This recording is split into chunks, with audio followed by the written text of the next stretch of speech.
So, good morning. So, nandito tayo ngayon sa piggery. Ayan guys, nakikita nyo.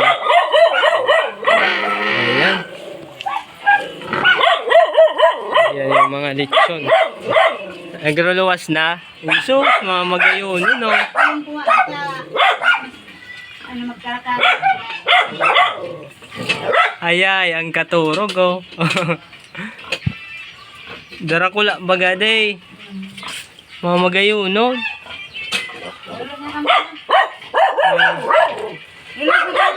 Kula, oh. Pero ang lechon iyan, tay. Iniwan si ito isang po. So, ayan guys, may mga lechon dito. Yung mga gustong bumili ng lechon, ayan, napakarami. Ayan guys. Pero ang pidaso, antay, na lechon. 11. 10. Bali, 21.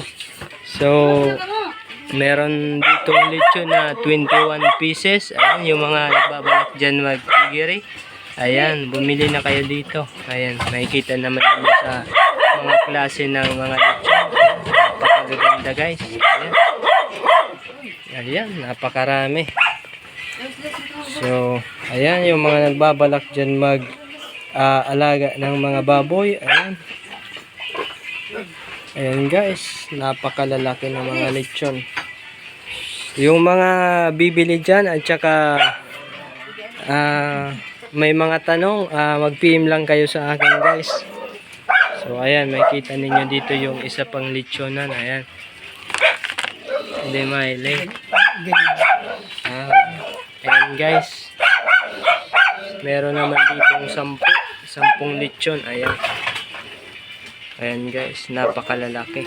Ayan. Ayan guys. Ito yung patiner, ayan. Nakikita niyo, napakalaki. Oh, ito rin buntis daw to guys, oh, ayan. Napakalalaki ng mga baboy dito.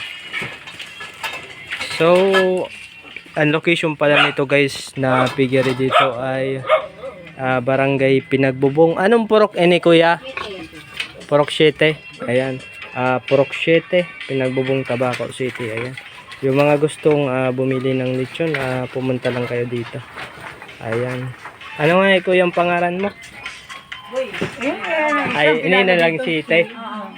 Oh, Tay. Mirian Baroga. Oh, Mirian Baroga. Ayan, yung mga gusto bumili, pumunta kayo dito at saka hanapin ninyo si Mirian Baroga. Ayan.